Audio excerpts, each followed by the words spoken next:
நான் மட்டும்தான் அண்ணனுக்கு தங்கச்சி. ஏன் அப்படி இருக்கணும்? இல்ல அந்த பொசிஷன் எனக்கு மட்டும்தான், வேற யாருக்கும் கிடையாது. அது நான் ரொம்ப பொசசிவா இருப்பேன். நான் ரொம்ப ரொம்ப பொசசிவா இருப்பேன். மத்த பசங்க வந்து அண்ணன் கிட்ட ப்ரொபோஸ் பண்ணி நான் பாத்திருக்கேன். அப்பெல்லாம் எனக்கு வந்து ஒண்ணும் தெரியாது. ஆனா யாராவது அண்ணனை கூப்பிட்டுட்டாங்கன்னா அது என்னால டாலரேட்டே பண்ணிக்க முடியாது. அப்ப நான் ஒண்ணுமே சொல்ல மாட்டேன். அப்புறம் பாரு, நான் மட்டும் தான் உனக்கு தங்கச்சி, நான் மட்டும் தான் உனக்கு அந்த இருக்கணும், நான் மட்டும் தான் அந்த பொசிஷன்ல. அது என்னால விட்டு, அந்த பாண்டை வந்து என்னால விட்டு கொடுக்க முடியல. எப்ப இருந்து ஒரு பொசிசிவா மாறினாங்க அப்படி? தங்கச்சி வந்து எப்பயுமே அப்படிதான். பட் எனக்கு பாத்தீங்க அப்படின்னா பர்சனல் ரீசன்ஸ் இருக்கு.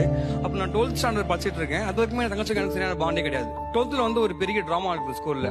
அந்த டிராமால பாத்தீங்கன்னா ஒரு 1000 பேர் 10 டிராமா பார்த்துட்டு இருக்காங்க. சென்டர் நான் வந்து நான் பண்ணிட்டு இருக்கேன் டிராமால. அப்படி நான் நடிச்சிட்டு இருக்கும்போது பாத்தீங்க அப்படின்னா சில பசங்க வந்து நான் அடிக்கிற சீன்ஸ் எல்லாம் இருக்குது. அது அடிக்கிறாங்க என்ன பிடிச்ச எல்லாருமே. அது ஒரு ஆக்டிங் தான். அது ஆக்டிங் பார்க்கும்போது யாருமே வந்து டிராமா பார்க்கவே இல்லை. ஏன்னா டிராமா பார்க்கற நான் பாக்குறேன், வெளில தங்கச்சி கத்துது, ஐயோ அண்ணன் அடிக்கிறாங்க, யாராவது போய் அண்ணனை காப்பாத்துங்க, அண்ணனை காப்பாத்துங்கன்னு சொல்லி கத்தி ஒரு பெரிய